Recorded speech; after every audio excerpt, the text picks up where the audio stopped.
Uh, does it sound good? C'est bon.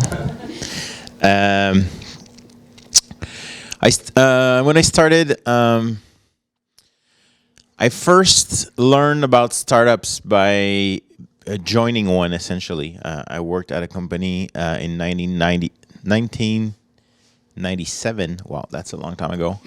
That was really a big web agency at the time called Public Technologie Multimédia. And we developed something for a client that was called My Virtual Model. You could do like 3D fitting of clothes on a model online. And that was really novel. E-commerce was just starting to take off. And we sort of like split the company to create this startup, My Virtual Model. And at the time, we were working with Macy's. We had big clients in the US. So this was my first sort of like taste of what it looks like to build a startup. I was an employee there, director. And then I thought to myself, gee, I want to do this for myself. But to learn how to do it, I actually moved to California and work in a consulting firm where we were, I have a technical background, so we were CTO for hire, right? So we, some startup that got funding but didn't have the technical team would hire us for a few months. We'd work on the roadmap, we'd do interviews, we'd plan the tech, we'd hire someone for them, and then we'd move out. So this was a fantastic job. It was a good gig. This was just before the first internet bubble burst, right? So it was great while it was happening. And I moved back 1 month before the stock market crashed because I knew it was going to crash. The business was bad. And then after that, I decided to start funding and founding my own companies. So I did a stretch of like 4 companies between 1999 and 2012, 4 or 5 companies, depending how you count. And then the last one that was called Medium, we're doing real-time social media analysis of the Twitter stream. So we were parsing 500 million messages per day, and we would look at intent and geography, and we'd say, so if someone would tweet, oh, my car just broke down, we would know who, where, when, and we would send that message to a mechanic close by who was a client who was paying for the service, so that mechanic could contact the person who had just tweeted that their car broke down. It was a great business, but we weren't successful at making it into something big. So we grew up, we raised $4 million, grew it up to about 20 employees, but we were sort of at a certain ceiling of revenues per month that we couldn't. For a year, we tried to break over 10K per month, we couldn't. We were too early in the market, I think, to sell this to SMBs. But this got me really close to Twitter, and I knew this. We were going to shut down the company. This was tough, but I wrote an email to my friend Ryan at Twitter because we were partnering with Twitter, and I said, my company is shutting down. I'll be in San Francisco next week. Let's go for a beer or a coffee or something. And he wrote back an email 5 minutes after. He's like, oh, you were one of the earliest startup guys working with Twitter. We're looking for people at Twitter to help startups. Would you be that guy? And I didn't say no. So I joined Twitter in 2012. There were a few hundred employees at the time. I worked there for 2 years. We IPO'd in 2013. That was crazy. I had never seen what happens to a tech company when it grows up and it IPOs. And then in 2014, I left Twitter to join Real Ventures here and take charge of the accelerator. So that's a super compressed story. We can dig a bit more in some parts of that experience a bit later. I have to follow that up. Thanks a lot, Sylvain. We were funded at the same time as Modest Suite, which is the ancestor of Frankeno. So when I met the guys there, we're like, this will never work. And it worked. Ours did it. Well, Modest Suite didn't work. Yeah, you're right. Something else worked. Yeah. God, where do I start the story? It was 1985. No. I finished my English literature degree and said, what the fuck am I going to do with that? Excellent. And yet here we sit. I really love Jane Austen, Victorian poetry, Byron. Not super useful. I ended up working in a Bell call center. That was terrible. But I got promoted, and I became no, that's a boring story. Then I got another job working as a recruiter, and I worked as a recruiter for a year. And in that year, I must have placed maybe 75 people in jobs, and I interviewed maybe 1,000 people in a year. I hated it, but it was a job, and it kept me alive and paid my rent and my bus pass. And it was world experience, and I met with clients, and I built up my confidence. And all those interviews that I did would come back and really help me later on in my career. So that nothing is ever wasted, I don't think. But while I was working at this recruitment firm, I was reading TechCrunch every day going, God damn it, like VC-backed startups, this is like some kind of weird drug. What are these companies? They are changing the world. How can I work at one? Are there any in Montreal? And it was tough to like figure out who was a VC-backed company back then. I discovered an early VC company. I don't even know if they're still around. Maybe you know Telesystem back in the day, and they had invested in a company called iPerceptions. And I was like, sweet, I'm going to go work at iPerceptions. I don't even know what this company does. I don't know what I would do there, but I'm going to work there. And they had, turns out they're a market research company. And I ended up getting a sales job there. And I suddenly was meeting with like big Fortune 500 companies were suddenly my clients. And I would have to go there in person and present with our analysts, like some of their Google Analytics data with some qualitative research we had done. And I got roasted. I got destroyed. I would sit up in front of the boardroom and try to talk about Google Analytics when I had never even logged in before. And I was trying to sound intelligent. And they're like, you're a fucking idiot. I'm surprised I didn't get fired. What ends up happening, though, is that I ended up learning on my feet, learning how to pick myself up off the ground and keep going, which again turned out to be a good skill for the future. And I just learned everything about digital marketing that I could. I became a sponge. I read everything. I read a lot of the big thinkers at the time, like Seth Godin wrote a lot of really, really great books, Permission Marketing, required reading.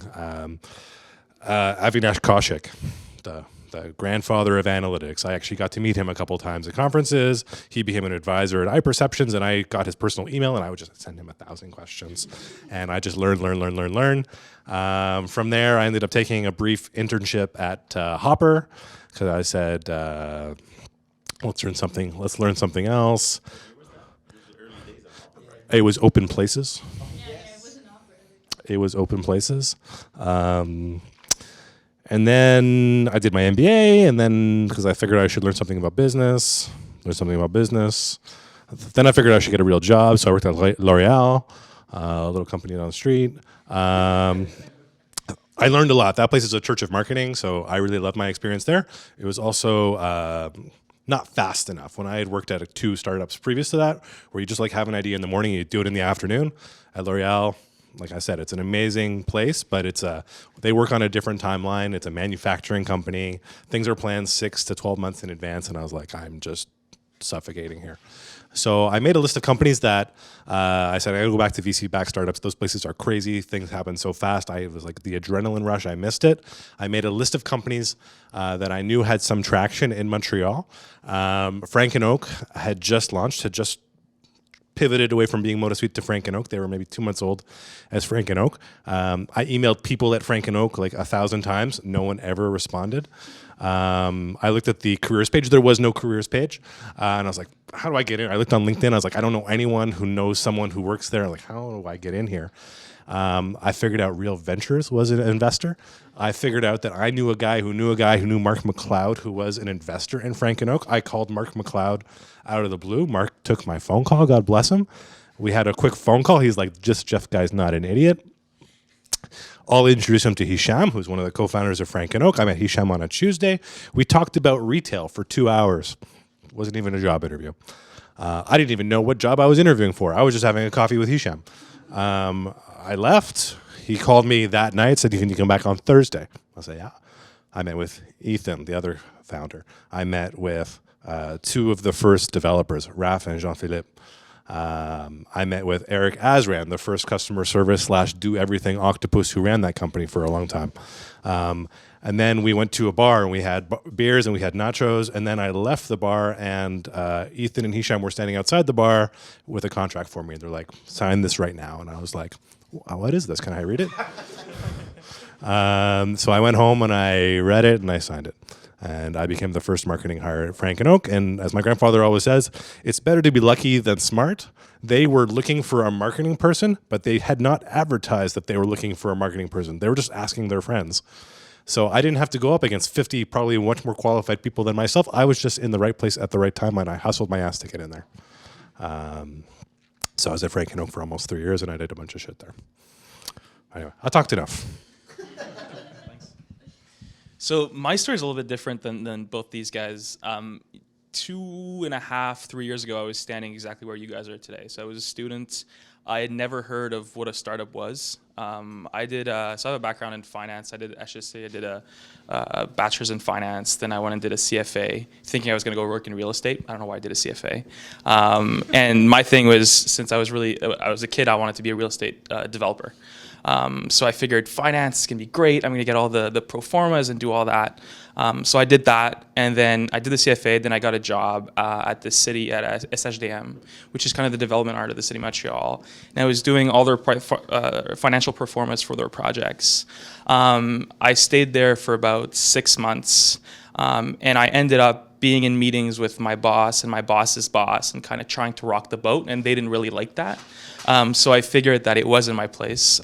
So I decided to go back and do a master's in urban planning. And the rationale for that was saying, well, you know what, I have this finance background, I want to do this real estate thing. If I go into urban planning, I'll understand the city and I'll understand the market better, and so it'll give me an edge when I'm trying to figure out where the best place is to invest in the city.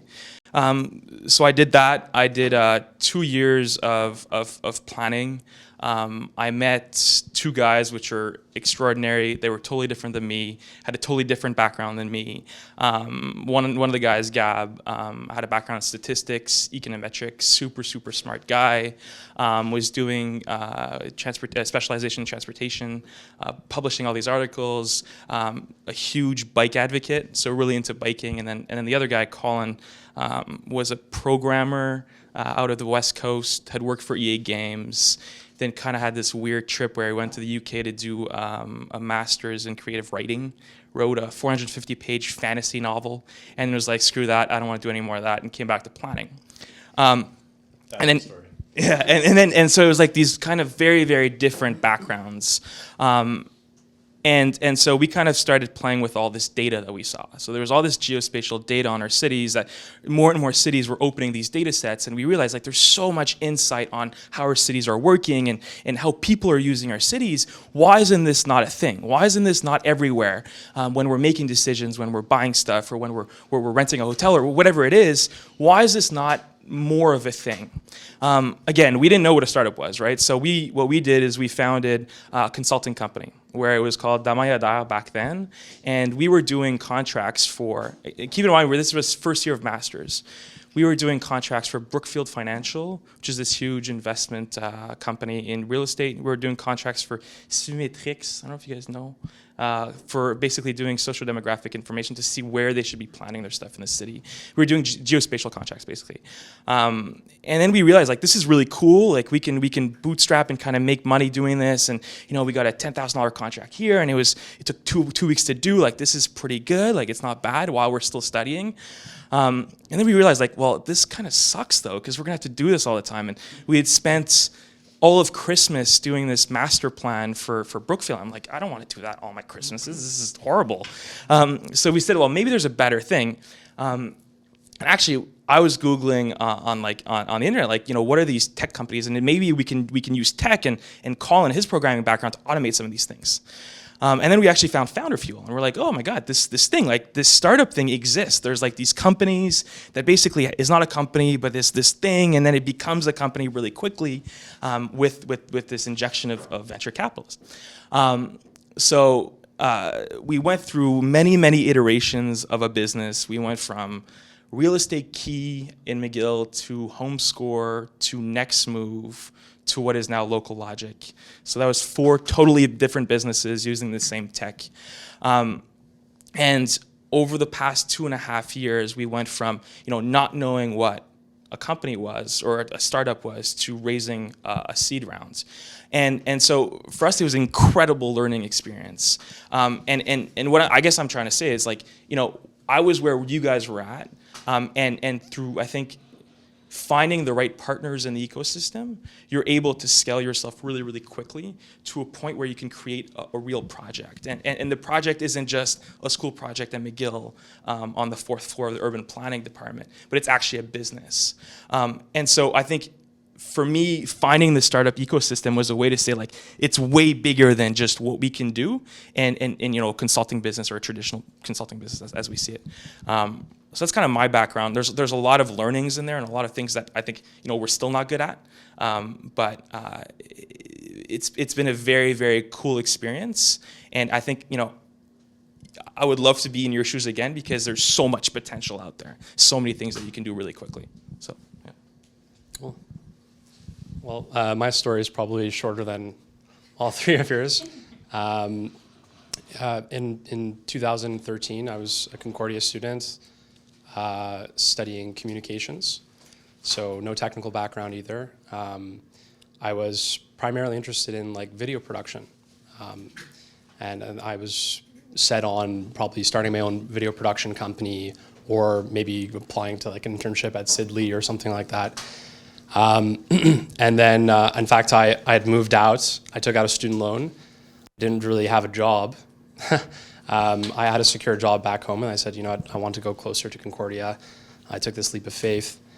And then at the same time, a good friend of mine from high school, Lucas, who's the co-founder of Sonder, had also taken a leap of faith. In fact, he dropped out of university. I don't know if that's good for Front Row Ventures, but... We haven't really settled on that yet. Okay, yeah. We didn't ask, when they applied to Founder Fuel, we didn't ask if they were dropping or not. We had nothing to do with that. Okay, exactly, yeah.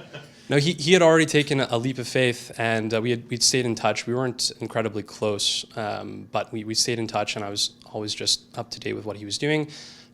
He had started working on another company. I think it was a text message marketing company. So he was always an entrepreneurial type, and I was just, you know, on Facebook keeping up to date with what he was doing. And then he reached out to me in December of 2013, saying, hey, I'm doing something else completely different with this other guy who you don't know, and we need an explainer video to explain what we're doing. And you do videos, so why don't we do something together? And I said, sure. It was winter break. I had 4 weeks off, and we took a month working on this video, and it was the first time I'd really done something outside of school that was really, really rewarding. You know, there's no marks involved. It was kind of like my first taste at you know, doing something that was purely just to, you know, just for experience. And working with Lucas, and then in fact meeting Francis was like my first taste at you know, like doing something outside of school. And the video was fun, but at the time I actually had no idea what they were doing. I still didn't quite understand the business model, and in fact, a lot of people at early stages when we were pitching Flatbook, they didn't really quite understand it. I'm not sure they fully understood it. Exactly, yeah. But when I met Francis, I was like, this guy is super impressive. He had done it 2 years on his own. We'll get into that later, doing it for one apartment. And I looked up to Lucas because he was a risk taker, and you know, he was an entrepreneur. So after doing the video and working closely with them, they thought it would be a good idea to hire me on full time. My first role in the company was in fact like customer service. I was answering the inquiries, the demand from people who were interested in staying with us over the summer. And my first take of it was, you know, this is cool. I'm working with Lucas, who's a cool guy. Francis is really smart. I'm spending more time with people who are doing great things that can improve, but I don't know if this is going to work. I was kind of like, I wasn't quite sure if, you know, this startup was going to succeed. And in fact, like 2013, I had only just started hearing about Airbnb. It wasn't a huge thing at the time. The concept of staying in an apartment as opposed to a hotel was pretty new in my mind, even though, you know, some people have been doing it for years with HomeAway. So I was always, at first I was hesitant. I was, you know, thinking like, is there any demand to like rent out these apartments? And then in answering the inquiries, I realized, holy shit, I can't do this on my own. Like, there's a lot of demand. I was like, this is something that's going to be pretty big. And then it didn't take long. We hired on more people, and that summer, I basically ran the customer service department. We were in a one-bedroom apartment on De La Montagne. I had the call center in the living room, and Lucas and Francis were in the one bedroom working on other sides of the business. School was, interesting, but I started taking less and less classes as the semesters went on, and this was just like really something that I knew was for me. And similar to Vince, like startups were very new to me at the time, and I just thought it was a really, really cool project what we were doing. And we built a really cool culture that summer. We set a really ambitious revenue goal, and it was on me, and I was like, I want to fucking crush this goal. And it was just like great. And from there, that was 3 years ago. The year after, we went through Founder Fuel, which was a great experience as well. We met a lot of really important people. You guys put Lucas and Francis in touch with a lot of good contacts. The year after, I'd scaled the customer service team by like 4 times. I think Zach was on that team. Hired like 20 interns. So going from like managing 8 people to 20 people was quite a lot. And then also they threw a challenge at me, which was, hey, can you turn this into a 24/7 call center? Which of course I had never done before. So just that environment where I was constantly given really ambitious goals to hit, things I hadn't done, was kind of like addictive. And then as Raf mentioned, I was working in account management. The seasonality of our business is so that in the winter months, there's less for vacation rentals, so the call center scaled down. They put me on another side of the business, which was supply. Learned a lot more about that, and now I'm currently working on sales and marketing for our long-term rentals. And yeah, I think we can dive into more of that later. Yeah. Sure. Great.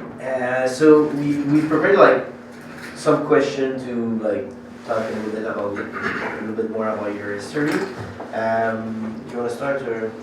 Okay, cool. So I'm gonna start with Vincent because he talked a little bit about like your idea that you pivot like a lot. Yeah. Like in fact you pivoted like 4 times. Yeah, I think so. If not more. Okay. Yeah. But what was the pivot? Why did you pivot at that time? Why? Do you know why at that time you decided to pivot, or it was just like what you had to do to survive? I think it's a combination of a lot of things. I think, so being urban planners, we kind of had this passion for the city, and we knew we wanted to do that. And we had this kind of cool ability to deal with geospatial data that was kind of, somewhat unique in this tech space, but we didn't really have a business. We just had this tech, and we said, well, we need to develop a business around this tech. So I can go through the iterations of what it is. The first one was, and this is actually a really good idea. It's which I will never do. We said we wanted to be, screw the traditional real estate agents. We think that all transactions in the real estate space will take place online. So we will become, this was Real Estate Key, which is a great name as well. We will become a platform for those transactions to happen. And then we'll eliminate the agent, and we'll take, rather than take a 6% commission, we'll take a 1% commission, which is way better. And we'll attract this marketplace and kind of enable people to get all the information they need to make the transitions efficient. And we realized that we have no idea how to do that. I don't know why we're even pitching this idea in general. We're not really creating any kind of value with our tech. So the second one was HomeScore, which is basically, we wanted to, and which is actually quite close to what we're doing now, which was basically using our data to try to analyze the pros and cons of every single address in a city based on your specific criteria. So we were saying, if you're using a bike to get around, and these are the things that you're looking to be close to, this is where you work, this is where you go to the gym, where should you be in the city? And then we were also a platform where we would aggregate somehow all the listings that exist in the market, and then make that platform for real estate. And then we realized, like, that's cool, this has potential, those listings are not available, you have to be an agent, we're never gonna get those listings, and we're probably never gonna get traffic to kind of, surpass the existing big players in the market. And that's not our strength. You know, we're data guys. We're not these marketing people. So then we pivoted again and we said, well, you know what? There's this API where we can do it with vacation rentals really, really easily. And there's this whole commission junction where you can take listings, throw it on a site, and then make this possible to book travel accommodation. So we did the exact same thing. We called it Next Move, which again was a horrible name. Which basically was kind of the songs of travel, where you would say, you know, I'm going to Montreal for Osheaga. I want to see the best that Montreal can offer, but I also want to be close to public transportation, and I want this type of Airbnb or whatever it is. And then we would kind of do a curated list of Airbnbs or of vacation rentals based on that profile. And we pitched that to Founder Fuel. We went to Y Combinator on that thing. We kind of started getting some sort of traction, attracting festivals in Montreal. It was very, very early, but we realized, like, okay, this is cool. There's definitely interest in terms of the tech. We think it's a good idea. There's people are responding to that type of data when looking for that type of accommodation. But the big thing was saying, well, you know what? Again, we're in the travel space. We're not travel guys. We're not marketing people. We're not going to be able to go get that traffic. How are we going to compete with an Airbnb, or how are we going to compete with a HomeAway, or how are we going to compete with an Expedia when, you know, our value prop is good, but is it good enough to deal with, you know, hundreds of millions of dollars in marketing? So what we did is we kind of, and this is over the span of maybe a year and a half. It's quite a bit of time.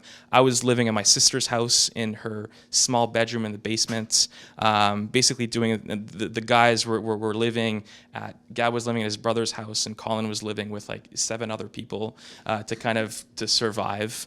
And we were living on, this is actually pretty funny, we were living on contracts that we were doing for GIS to the milk industry.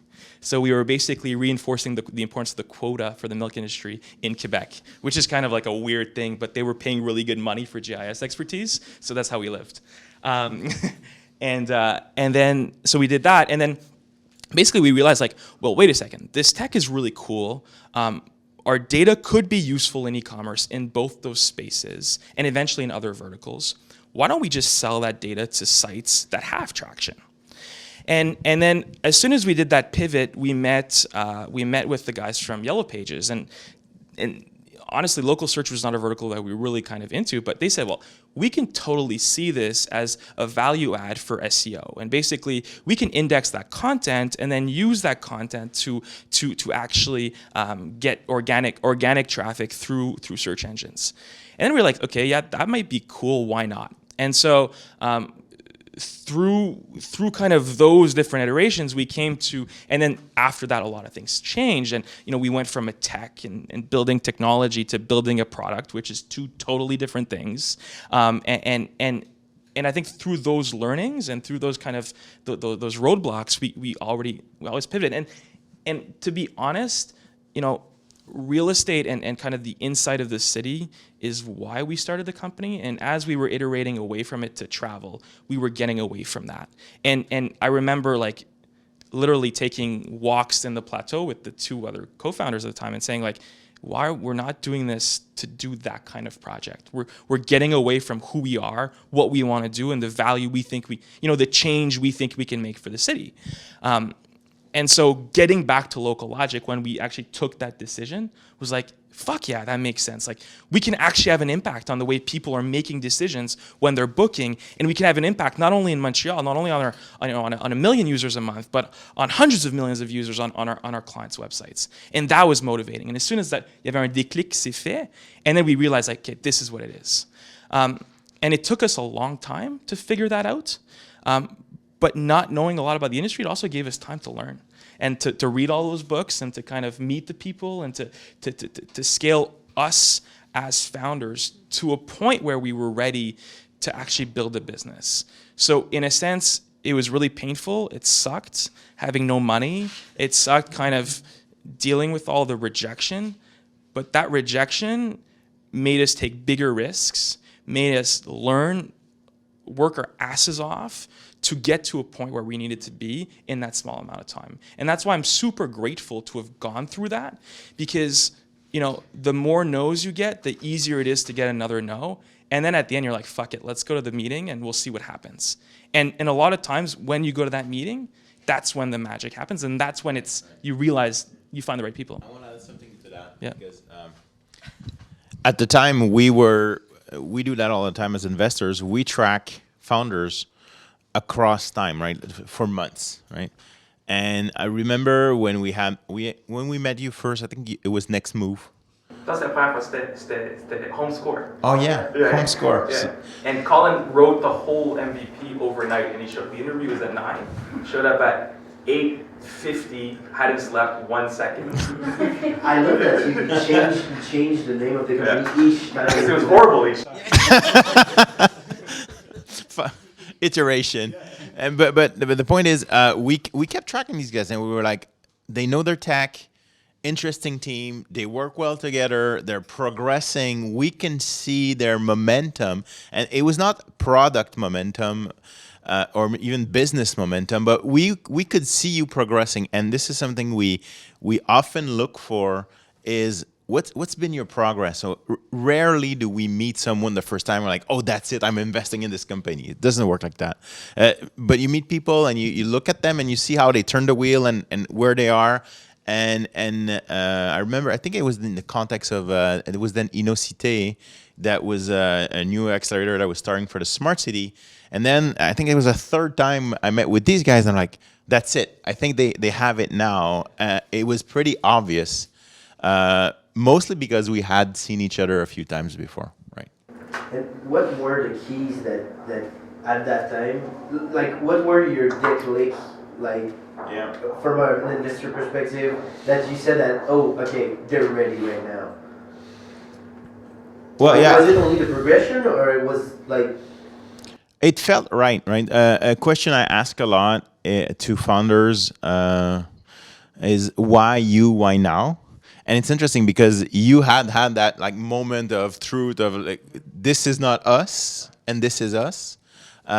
So it made a lot of sense, right? And someone with no experience or no expertise in a domain, even if you're a fantastic engineer or marketer or designer, will be really hard to be successful, right? Some are lucky and are able to make it true, but we're generalists, right? So we're technologists, we're generalists.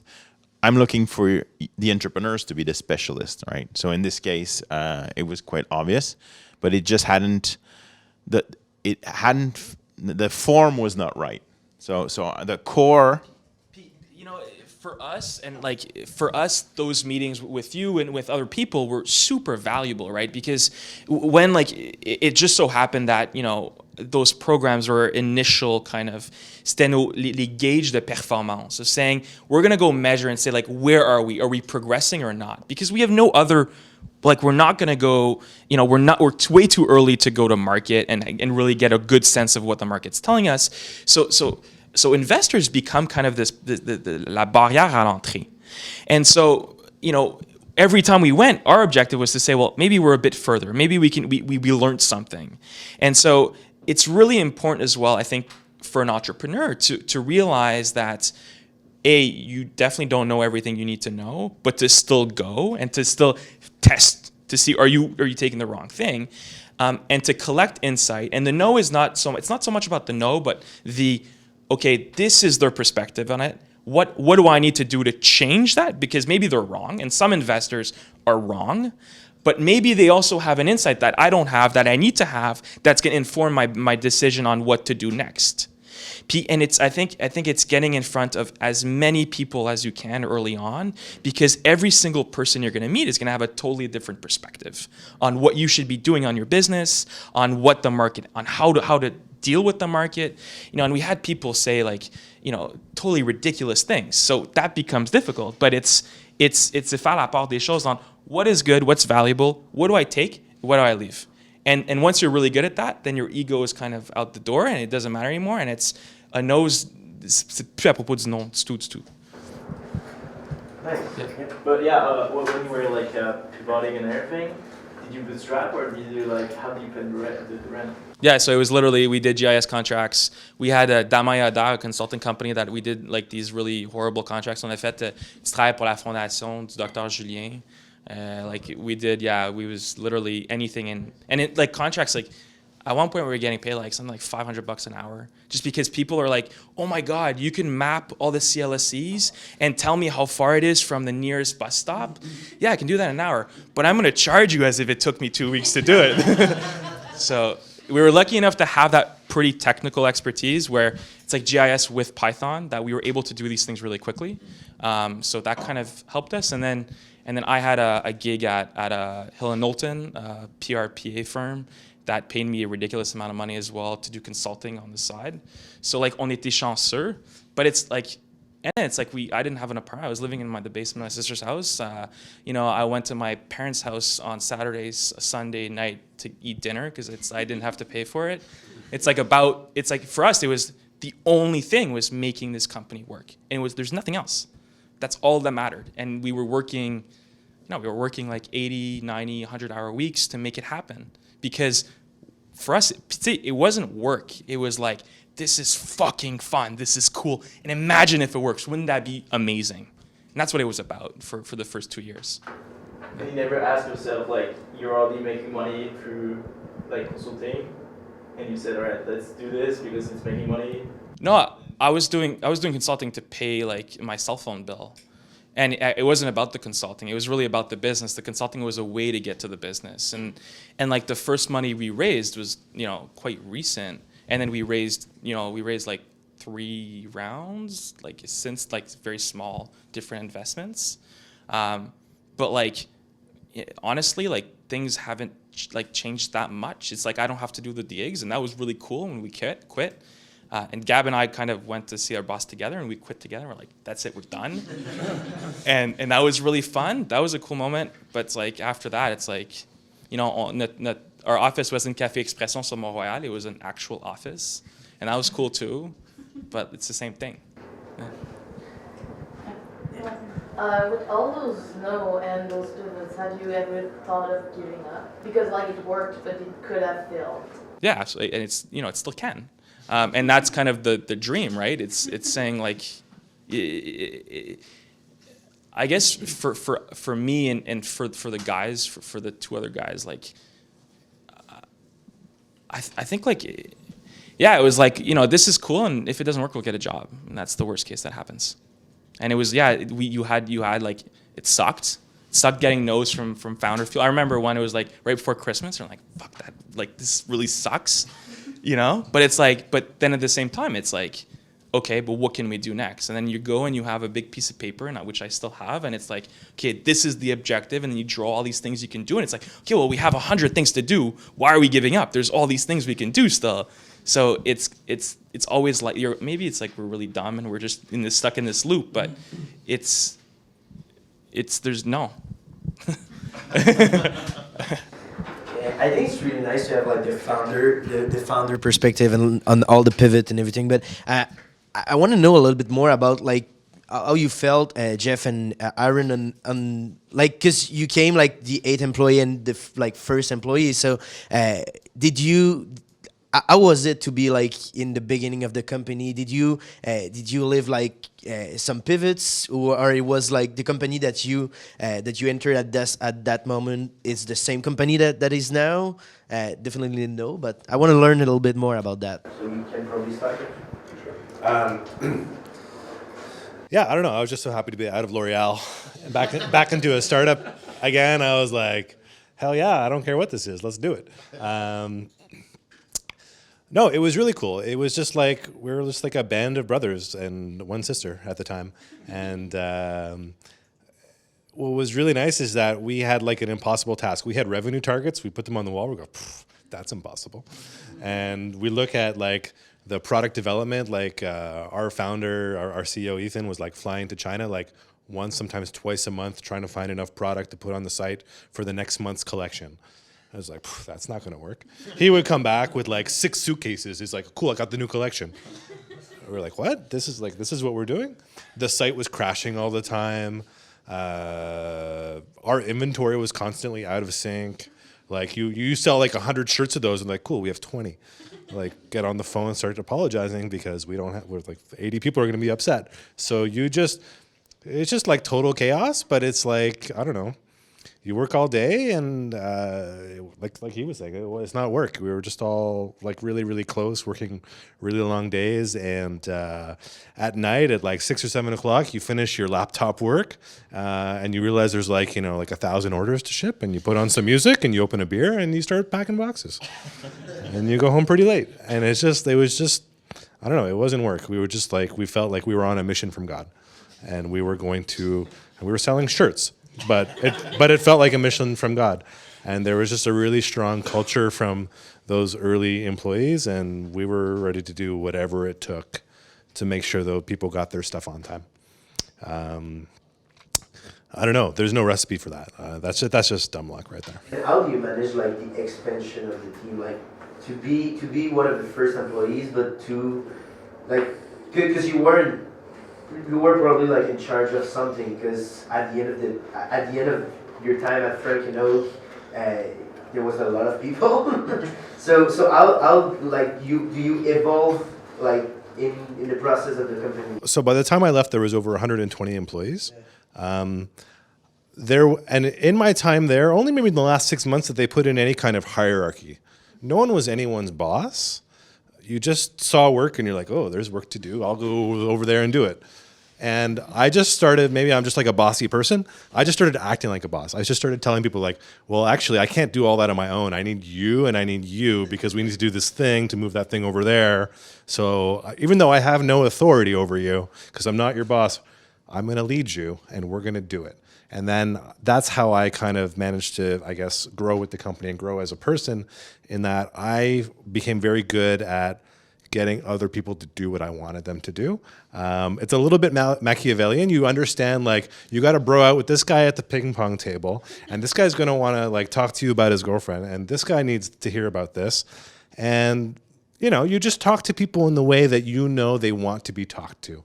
And you read the room and you understand people's expression. And so I really developed, I think, I have no hard skills. I'm like 100% soft skills. I'm just hustling and faking my way through everything. My wife and I, we have a baby. Like, we don't know what the hell we're doing. We're just making it up. And that, for me, that was Frank and Oak. That's my whole life. I'm just making it up. And so, but you just look and you try to be smart and you try to surround yourself with good people and you try to make people understand why it is you want to do that thing you want them to do. And by the time I left, I was a product manager. I was in charge of the website. I had a team of, marketing people, front-end, back-end developers, designers. I had both founders very, very obviously invested. I mean, it's like I was in charge of the website. They care what's on the website. The board cares what's on the website. The investors care what's on the website. So like you had all these different stakeholders, and it was just through sheer force of soft skills that I was able to fake enough about my knowledge of development, fake enough about my knowledge of marketing, fake enough about whatever I needed to say to that board member to make him happy, and to make sure also to understand what the vision from Ethan and Hisham was, to make sure that we were always kind of carrying the flag forward. And it was just like a lot of organization and a lot of communication and a lot of kind of just play in the room. Nice. Yeah. But before I talk a little bit about like what it was like to be one of the first employees, what you were saying, talking about being a founder and like grinding and being low on money, I was close to the founders. I am close to the founders, so I can share a little bit of stories from their end, just so you guys know it wasn't always just like happy and we had money and everything was going well and we had 130 employees. Like, it started off with just Francis, and he took a massive risk and just put his apartment online, and he was doing all the emails, all the customer service, all the cleaning, like by himself. He was literally alone for the first year. And then the next year after that, when he realized he made 3 times what his rent was, he took another risk and he reached out to 4 different people who were trying to sublet their place for the summer. And he just said, hey, if you haven't found a subletter, I'll give you $1,000 right now. You let me take over your place for the summer. So another massive risk on his end. And once again, all the cleanings, all the emails, all that stuff by himself. So that just just like there's really no like easy path towards like success really. And then on Lucas's end, you know, while I was in class, this guy was like in Starbucks for 100 hours a week, just researching what are the markets that we want to launch, researching, you know, like what are the services we want to provide, what are the websites we want to be on. You know, our business was a little bit different, and so that we leveraged distribution channels, and we really like, it was so new. Yeah, we knew Airbnb was good, we knew HomeAway was good as well, but what are the other ones that are going to add value, and which ones are going to bring in revenue? So those guys were spending tremendous amount of hours, and in fact, things were so bad that we were going to, I don't know if they still have this, they have People's Potato at McGill. I don't know if any of you guys go to McGill. No. So People's Potato is basically like a free meal at lunch, more or less designed for like homeless people. But like we were going because it was a free meal. And Lucas was in line, Francis was in line, I was in line. There was a massive line, a lot of students. If you guys don't know about this, like if it's still around, it's a pretty big, like it's pretty awesome. I think it's on like the 6th floor or whatever.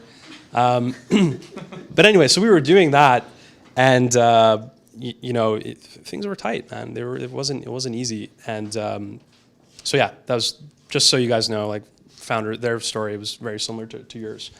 But so being an employee around this time, well, I didn't really have to fake anything because no one else knew anything like what they were doing either. No one else had any experience, so we were kind of just.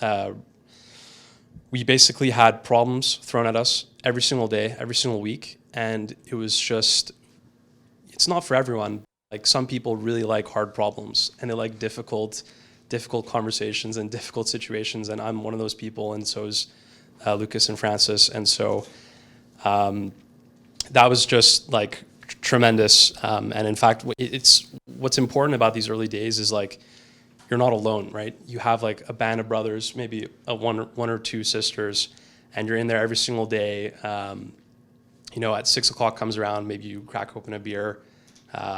We definitely ordered a lot of Bustan. It wasn't a very healthy environment, and we took a lot of like naps in this closet. We had this. Yeah, it was a 1-bedroom apartment. That was our office because we needed to, you know, seem somewhat professional if we were going to meet with some people to give us money. And we had a walk-in closet, and we tossed in a mattress in there. And literally, like, I had spent many nights in that closet, so had Francis and Lucas, not together, but we would take shits. Yeah, just when you're doing that stuff, it's a lot easier when there's other people doing it with you. And so for me, it was exciting. I was caught up in it. You know, we put up ambitious goals on the whiteboard as well. It was like number of apartments, number of cities, revenue, and then number of Bustan sandwiches ordered. It was just like, that was it light, you know, but really it was that was fun. Yeah, I don't know if what else do we want to? Yeah. Well, one thing I want to add to that is, would you have to? Entrepreneurs are different kind of people. Like you were saying, like there's a bolt missing or something. It requires tolerance for risk that most people don't have, and sometimes it's like naivete. Sometimes it's you don't know what you don't know. Sometimes you're just crazy and you're like, I'll do it. But I think the resilience and the work. I mean, when you're doing a startups, it's like there's no one else to. If there's something to do, you have to do it, right? If the trash can is full, you empty it. If there's 1,000 emails coming in, you reply to it, and you just need to do whatever. So it also having this capacity to fake it often. You don't know how to do something. It's the first time, but you learn it. And you're willing to learn, and you're willing to try, and you're willing to do whatever needs to be done within legal means. It's a little bit gray, but it's that sort of like that dedication is so important. And as an investor, it's really hard to assess that meeting someone for a few minutes, right? So you really need to be tracking entrepreneurs around you and what are they doing, what's their progress. how well do they work with comments or rejection or suggestion, right? Someone who's not coachable is not a good entrepreneur. There's so much stuff to learn if you're not coachable, if you don't listen well, if you don't take all the comments, reject some, make your own path. I think someone who's taking all the comments they get is not in a better position, but sort of like that personality type, right? So we've looked at, should we have like tests to assess personality? Is there a science behind that? There's some science, but there's also really art and it's people skills. So sometimes, and the reason we created the accelerator at the time, I wasn't on a partner, but I was a mentor in the original Founder Field cohort, was this idea of, hey, working together really closely for 3 months as an investor is a great way to get to know who will make it and who will not. And Founder Field is 3 months, 12 weeks. And we knew after a few weeks that the Flatbook guys were in for the long run. Like, we saw them work. At the same time, Francis is like your favorite worst students in the class, right? Always last minute, a bit. I wouldn't say he had humility. He was a bit boastful, but for the right reason. But he works so hard and he listens so hard, and we see that in teams. So it doesn't take me 12 weeks to know who will be a great founder. It takes me a few weeks, and then maybe there's a few tweaks, and then maybe a few more months. And typically within 3 to 6 months, I have a pretty good hunch of the potential. Then you have to be lucky, you have to find the money. There's a bunch of things that still need to be resolved, but that's sort of like core competency is something you can assess, right, with time. And I think it's interesting because from like an entrepreneur, like for me, it's like, of course you want to be listening to these people because these people know a lot more than you. This is like the easiest hack you can do is have a meeting with Sylvain Carl, or, I met with Francis early, and it's like Francis told me 3 things I didn't know, and it's like, wow, that was the best 15 minutes of my life, because like it took him, a year to figure that out, and it took me 15 minutes to figure it out. So it's like I want to take as many meetings as I can and listen to as many people as possible, because I'm just gonna move way quicker, right?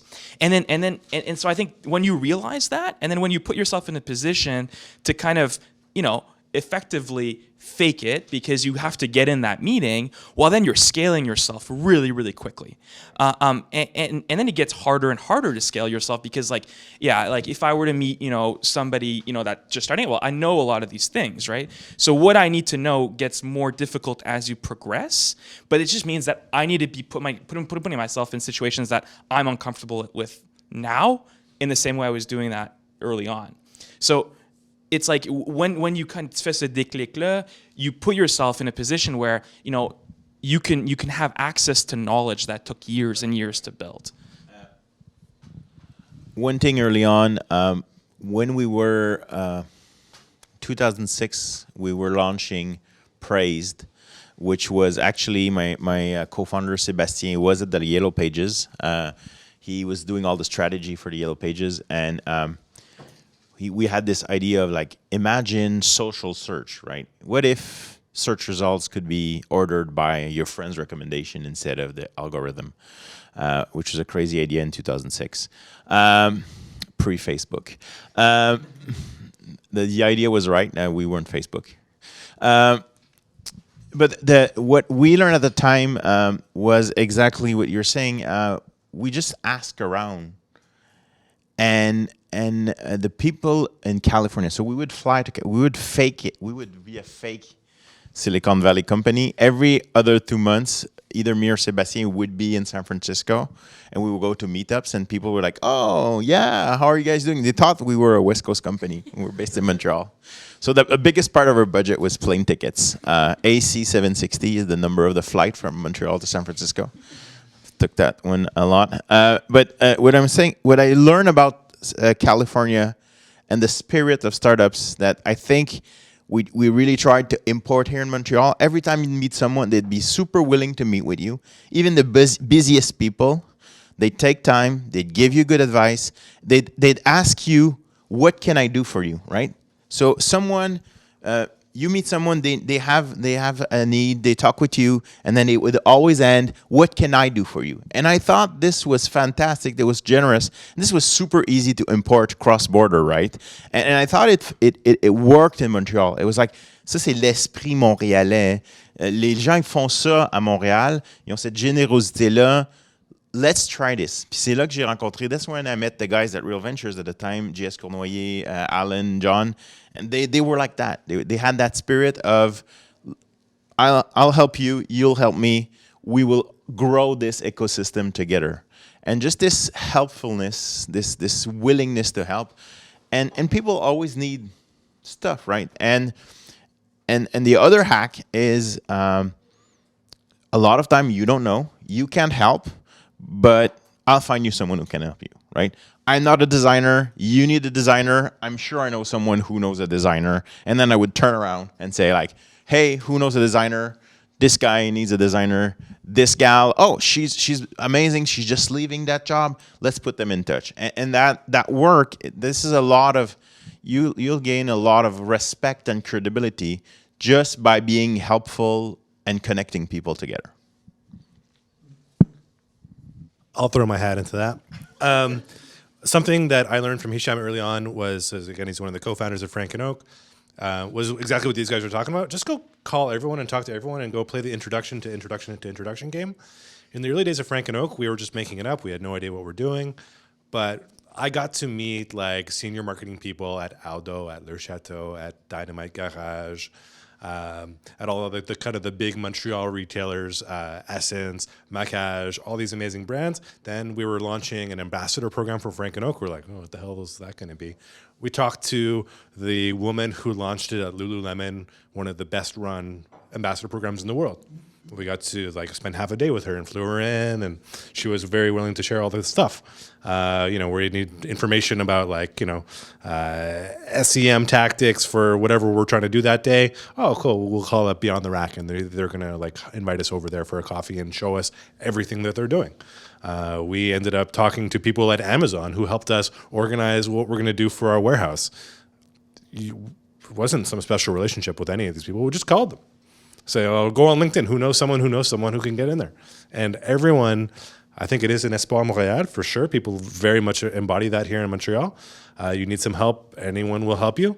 But you can find pockets all over North America where people are like this as well, and it's really, really special. So, what I learned is like, don't be shy. Find out someone who knows someone. Don't ask, you'll never get, right? It's like I remember our first client, we emailed them and we're like, yeah, we're in Toronto this whole week. We were not in Toronto. We're like, if you're available for a lunch or a meeting, let us know. We'll try to rearrange your schedule. And then the guy emailed us back. This is back when we had no money. And I convinced my dad to lend me his car. We drove down the night before, stayed in like a really shitty hostel. And then the 9 o'clock, we had a meeting with the guy for an hour. We're like, oh yeah, we're here. We have meetings all day. It's crazy. I'm really happy we found a slot. And then we went back to Montreal to go work. And it's like, we totally faked it, but we were with one of the heads of a company that we were looking to get a contract with. And we were willing to do that. And we literally just emailed the guy. And he's like, yeah, sure. So. I did that with BC on the West Coast too. I'll be in San Francisco next week. I'm still doing it now.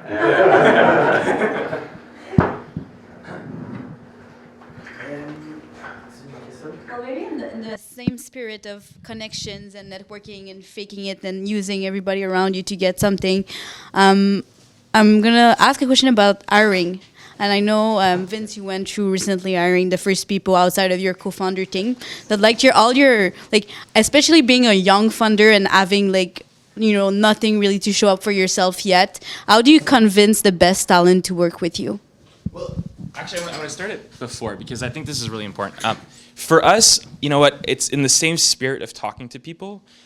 We see hiring as a really, really cool way of hacking your expertise within your business. So I think the first step when you're hiring is being really humble and saying like, I'm really good at this, but I'm really, really bad at all these other things. So, as a team, what are we good at, what we're bad at? And then in the hire, especially early stage, like the first couple hires, for us, it's all about being like, where can we scale our ability to do things quickly with an effective hire. So it's identifying that profile, and then the most difficult part is finding the right person and then convincing that person to come work at your business, which is not really a business, or at least is starting to look like maybe it could be a business, and quitting that successful job or whatever it is. I can go through the case of Amanda, which I think is like the most relevant one here. We were really lucky because so Pajon invested a really small amount early on, and part of the investment was like, well, you can come work at our offices. So this is like, okay, this is amazing. We can finally get out of our coffee shop and go to these real offices. So like already there was like some sense of legitimacy when she came in for like the interview. And so Amanda worked at Breather so Amanda's like been in startups for 15 years. She co-founded a company in doing drones like 5 or 6 years ago in Halifax, worked for a bunch of companies in New York, then came and worked for Breather, was I think their first like finance person at Breather, so kind of helped raise their certain number of their rounds, so was really skilled with the whole finance and min and operations of that company. And it just so turns out that Amanda has a background in urban planning, which is kind of weird. And so I met her through Beatrice from Inocité, and she's like, you guys have to talk. She's really cool. Like she does a lot of things that you benefit from. So I met her actually at Startup Fest the first time. And then we chatted, it clicked right away. And then she's like, oh, I can totally help you guys on these very specific things that you guys are looking to do. And so we started working there. And I think right off the bat, we kind of gave her the role that she was looking for, because we were saying like, we don't know how to do this. So you're going to come in and have a purpose in the business, and we're going to create a space for you to really take that on. And for Local Logic to become more than just the 3 or 4 of us. And I think that's the key thing, is if you can convince the people, and this is from my perspective, I'm looking forward to hearing you guys' perspective, but if you can convince that person that that business is not just about you, but is going to be about them too, and that they're going to have an impact on the business, well, then it's like they're kind of like a co-founder. They're going to have that meaningful impact in your company. And when that's done, and the mission and the vision of the business is clear, and you can communicate that, and she was like, oh my God, we're going to be doing maps and financial analysis for a startup. This is so cool. And it's like, so then there's that kind of there's that culture fit and that objective fit. And so we were really lucky finding that profile. And it's kind of what, even now, like we're 12 people, I think, or 10, or I don't even know anymore. It's like all the people that were going early on, it's like, well, you're going to do this, and we have no UX UI person. You're going to own UX UI. And we don't know what that means. We don't really know what your job's going to be, but like, are you ready to own UX UI? And then it's like, it creates this really cool space for that person, because it's like, like Simon came in. Simon has a background in mediation, urban planning as well, really good at GIS, did this really cool thing.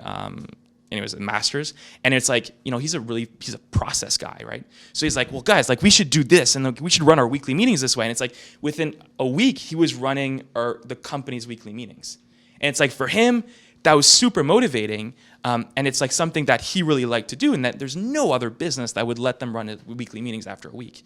So it's like you're creating space for people to really be themselves, and to take parts of the business, and for those parts to become theirs. And that's kind of a good opportunity to progress, or for them to be de sentir chez eux finalement rapidement. I think for the first 10 or 15 people at Frank and Oak, it's a bit like what you were just describing, in that the people who started, there was no one in charge of that thing they were hired to do. So they were just given so much ownership and autonomy. Like, you're a director of water operations, like whatever it is, like that's your baby. I don't know what the fuck that is, but you do that. And so everyone had so much autonomy. They would like that. Just when you give people autonomy and you just trust them and you just go run with it. That's how they treated me. That's how we treated other people. It becomes really motivating, and you feel like a co-founder in the business, even if you aren't. It really imbues you with like that sense of purpose. Past those 15 first employees or so, it really changes. I don't know if you guys have similar stories, and I must have been part of not that I hired them, but that I must have interviewed 80 people or no, interviewed way more than 80 people, but like was part of the hiring process for 80 people who got jobs. And I kind of cynically say it's like the rule of thirds, like a third of them are fucking awesome. A third of them are like, okay, they're not so bad that you fire them, but maybe you should anyway. And a third of them just fucking suck. And if I'm humble, I can say that when you interview them, you don't know who's who. You find that out 3 months later, and you're like, I fought to not hire you, but you're amazing. And I fought to hire you, and you were like terrible. And we thought you were going to be a rock star, and you're like very neutral. And so it becomes harder to scale that autonomy, that co-founder feeling past, a certain head count. And I don't know the secret sauce to do that, but. Two different experiences. First, as a founder, is always hiring, right? If you're gonna grow your company fast, you're always gonna be fundraising, and you're always gonna be hiring, and you're also always selling to your customers. So it's not like what role do we have open? Is can we find amazing people? And if you find someone amazing, and you have the budget to hire more people in your company, just hire them. And I think that's counterintuitive, because we tend to think of like, I need someone to do this really specific thing because that's what's painful for us right now, and that's what we really need to solve, and maybe that's what I hate doing, so I really want someone else to take care of that. But really, next week or next month, it's going to be something else completely, right? So the challenges you have as you grow and you scale and you go through your different phases will be totally different. So find great people, create a great environment for them. You're competing for that talent, but that flexibility, the ownership. I've had amazing programmers come to work for me for half what they were making just because I was flexible on schedule. I was like, we ship every week. If you ship every week what you said you would ship, I don't care if you come in at noon. I don't care if you're up at 4. I don't care if you're in the office at 6 and you're still working. I'm coming in because I'm an early riser. Whatever, if you find reliable and trustworthy people, like grab them, right? Because most people are not like that. And as a startup, you have flexibility is something you can offer. The second thing I would say is it never gets easier. At Twitter, we went from a few hundred to 3,500 people in 2 years while I was there, right? They had the money, the process, the name brand to attract anyone they wanted, and it was still hard hiring. They still hired bad people. They still hired amazing people. But what they did really well, and I think this scales back to small organization, is everyone in your company is part of the hiring committee, right? So you met the whole team. If you're a team of 3, 5, 10, 15, everyone is in hiring.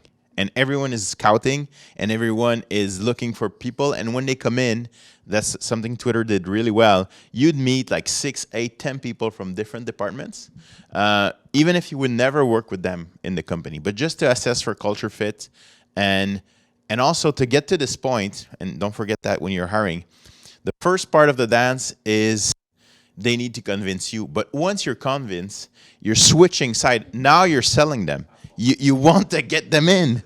And that's a key part of hiring is once you get to that moment, it's like, OK, do you have questions for me? C'est très, très important de réaliser ça, que ce moment-là où tu fais comme, OK, now I'm hooked. How do I get you in this company? I love this topic. These stories are incredible. I think we stole the beer thing from Frank and Oak. I think beer existed before. No, we invented her. No, but really for at that stage, at the stage of like early stage startup, this stuff is crucial. Can't scale though at all. So when we're talking about like a 15-person team, most important thing is honestly, if you can have a beer with this person and you like them as an individual, then it's a way better sign than, oh, this person's super smart, but I can only put up with them for like an hour tops. You know, the conduct matters way more than competency, I would say, because you're just gonna spend so much time with these people. You have to like them. You genuinely have to like them, or else you're screwed.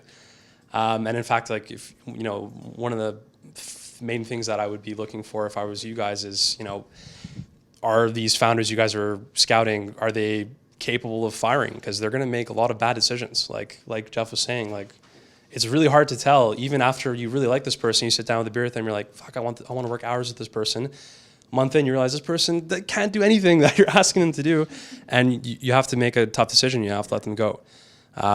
So definitely, like, and this happens at all stages, and it only gets even harder. Make sure that the founders that you're looking for are confident enough. Yeah. Convincing someone to raise money, to sell what you have to sell, to join your company, key skills, right? Yeah, and even like they just have to have the potential to lead those people as well, and the ability to make some really like hard decisions. Like no, just like the path to raising money isn't easy. The path to, you know, forming a great culture and great team isn't easy as well. So at Flatbook, at first it was really just about hire your friends, hire the people in your warm network, the people that you really, really like, which is like good and also bad because, you know, if it doesn't work out, these are your friends and you may have to lose relationships with them because you're taking your business seriously, your business is scaling and it's growing, and these people are not growing at the same rate as the business. And they're maybe not taking it as seriously, and maybe the job that they were doing made sense at the time, but there's nothing else that they can do. So yeah, but once you get over that and once you have a really strong idea, I guess, as a founder, and you've decided I need this role, and you're hiring for this role, invest as much time as possible in making sure you have the right person. And in fact, one of the main things that I would say, if we're talking about things to avoid, would be if your company has potential to like really skyrocket and grow and scale, be very hesitant in giving you know, high titles very early on, you know, big salaries, both those things, mostly titles, honestly, because, you know, when you're a smaller company, it makes sense. This person's, you know, chief of this or head of that or director of that, but they're just as inexperienced as you are, but they're doing the role of like a director, let's say. So if there would be any advice for young founders, I would say that'd be the main thing that I would avoid doing. Better to promote someone than to demote them when you realize that, you know, hey, if your company scales and you're past the 15-person team, you're at like a 30 or 50-person team, and you realize, oh shit, we need to hire some people from like Google or from Uber and really like high-end people, and you know, these people make sense to be VPs. Maybe not my buddy in high school makes sense to be a VP anymore. So that'd be the main thing to avoid. But yeah, hiring is really fun. It's a very long process, and it's super important. Yeah. Never done. Never done, exactly. Yeah. Nice. Thanks, guys. I'm finding this really, really interesting because you're talking about like the first employees that you're working with usually don't make what they were hiring to. But how can you like manage all these people to do what they love, to do what they want to do, but also to do what they need to do? And like in all this chaos, like how do you manage to gather these people to do what needs to be done, right? That's a key reason to hire someone is commitment, right? So we're in this boat together. This is not the Navy. We're pirates, right? Anything that needs to be done, someone needs to do it. So finding that sort of a character of we do what we have to do, because there's just like 3 or 4 or 5 of us. Like just no one will save us. Either we do it or we fail. So that, I think, looking for that character trait, and then people who are also generous, but know where to set the limit. Like it's not helpful if someone.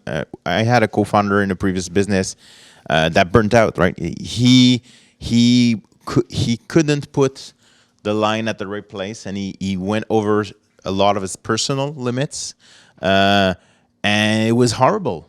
It was like, you don't want to do that to people neither, right? So people with a certain level of maturity but also that generosity, but that openness also. And the trust you have in your team is one of the most important thing ever. And my favorite story is I knew a guy who was like a brilliant programmer, right? We do a few interviews. He's a brilliant guy. He's well spoken. We hire him on a test project. I used to do that for like a few weeks. Everyone hated him because he had to always be right, right? You know that kind of person who's always has the right answer and you always have the wrong answer when you're talking to that guy? After a day, there was a mutiny on my ship. Everyone came to see me. Everyone were 7. Everyone came and said like, Sylvain, if this guy stays, I'm leaving. And I was like, okay, this is not going to be fun. I hired this guy yesterday, and today I'm going to tell him it doesn't work. But hey, you have to do what you have to do. Talking about talking about being able to motivate people. Yeah, but Yeah. like let them be like free and Yeah. they balance of the balance, like to let them do their thing. But Yeah. like, Also get the shit that needs to get done. Well, it comes down to giving people autonomy and giving them a project to own. Like you were describing, this is this is your thing. I don't know anything about it. Figure it out. Yeah, exactly. It's just like, this is the goal. Do whatever you need to do to get there. And you'd be surprised, like people's IQ increase by like 300% the moment you like give them more responsibility. So probably the worst thing you could do would be to baby people, to like try to be, as a founder or as a leader or manager or anything, to be really involved in every little project, because you're not letting the other people grow. And that's how people grow, is when you give them the freedom to play and figure it out. And that in itself is exciting, and it's something that's enjoyable for the actual person. So, for instance, like one example would be, I was tasked with figuring out insurance for our company, and like I know nothing about insurance. I didn't at the time. Now I do, because I know a lot about insurance now. I didn't have nothing about the time. And this was a problem we were having with our company to grow supply on one of the models we have, where we share the revenue with an owner. Owners were, really interested in making money off short-term rentals. It's super lucrative. They didn't have the operations to do it, though we did. They didn't have the knowledge or the experience to do it, we did. But there was still that risk, right? People are scared about short-term rentals. Airbnb horror stories are like out there. They help us in a way, but people are a little concerned by it. So insurance was the answer to this. And Francis was like, hey, we need this. Can you go out there and figure it out? And my IQ increased 300% in the competency of insurance. And insurance is fucking boring. It's literally the most boring thing ever, but I was able to make it fun for myself because I was learning new things. And if you have the right person, it doesn't work for everyone, right? Some people if they think something's boring, they'll shut it off. But you get the right people in the room, and they enjoy learning, they're going to enjoy what they're doing. And the project ended up being something fun. I was able to innovate in it, and we made a new policy entirely. So yeah, it's really just about, I think, giving the right people freedom. Yeah. Yeah. Yeah, for me, it's 3 things, and these are lessons that I learned over the past like 2 years, and the last one I learned recently. The first one, I think, is the importance of focus. So when we had our first investor put money in, one of the risks they identified for our business was the shiny objects risk, where it's like we had this data, it was really, really cool. There's so many things we could do with it, and if we do all those things now, we're not going to do any of them. So it's identifying one vertical, one thing you're going to do, one thing you're going to own, the thing you're going to be the best at in the world. And if you have focus and you're really clear about what you're trying to accomplish, well, it becomes much easier to set objectives. And one thing that everyone's talked about is saying, well, it's that number on the wall. It's the numbers the target revenue that you want to hit.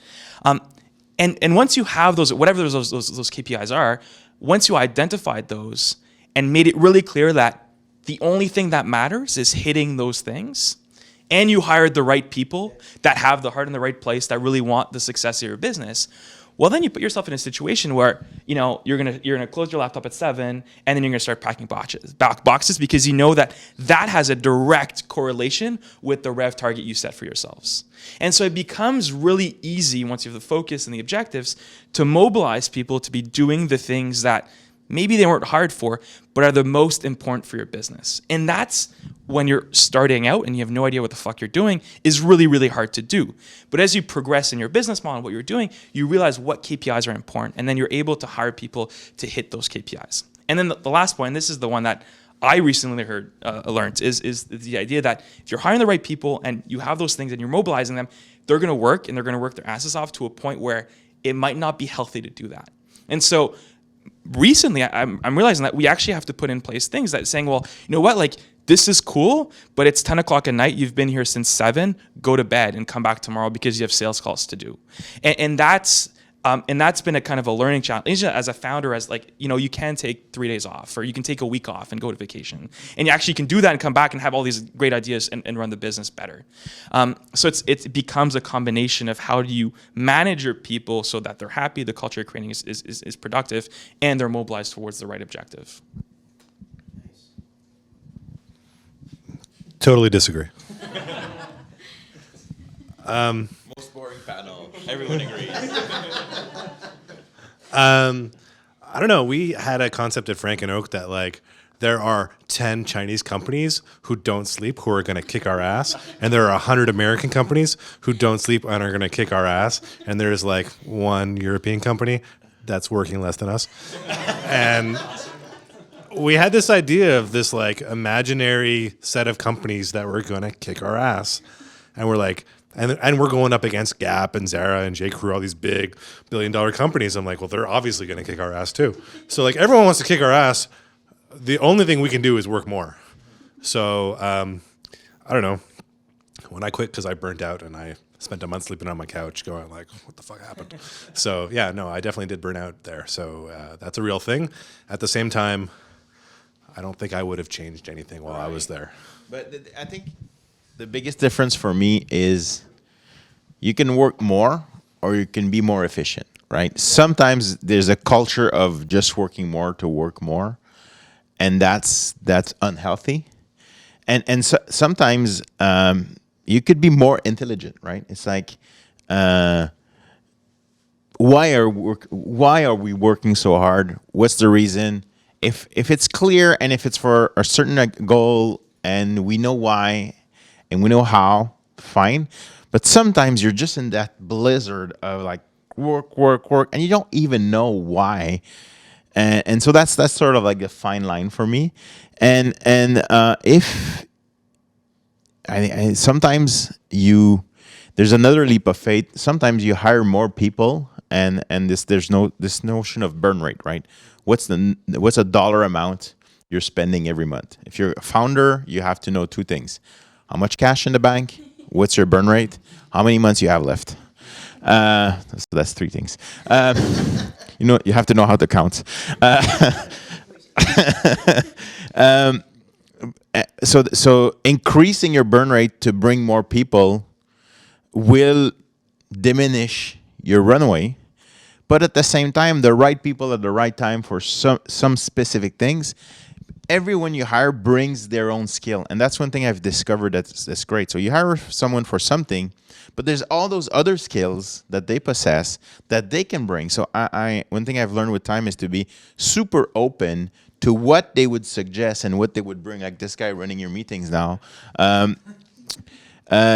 because they will bring much more than what you. If you find great people, they bring much more, and they will improve your process. Right? I remember we struggled so much. We were three co-founders, and we all hated managing our finances. Right? But you have to do it. It's your company. You have to know your numbers. You have to know these things, and we hated it. And one day we're like, someone told us, "Why don't you hire a part-time CFO?" And we're like, "Is that costly?" Yes.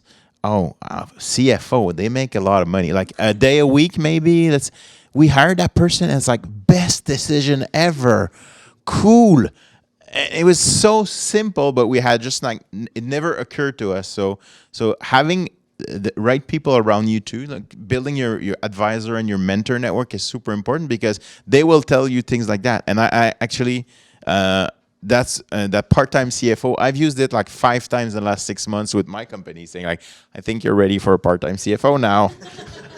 And all the founders like, thank you. A month or two after. We lived this exact same situation where Gab, like this really specialized guy in stats that was running GIS and doing all these really cool things for a business, was doing accounting and was wanting to like tirer une balle. And he was taking he literally was taking like 20 hours out of the week doing that. And realizing, okay, like not only is it taking you time and you're going to burn out, but you're not good at it. And you could be spending that 20 hours on something that nobody else can do.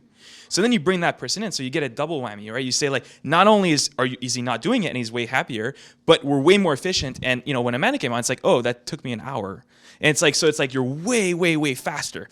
But then just it's sort of tricky. C'est de savoir like, how do you extract that value and how do you know about the employees before they're there? Like small, you know, it just so happens that on his spare time he's dans les conférences d'Agile, puis il fait de la médiation. But it's like, okay, like I didn't know that. I didn't hire you for that.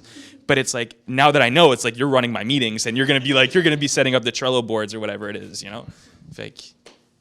I want to actually, I want to add one more thing. So there's a little bit of a trade-off.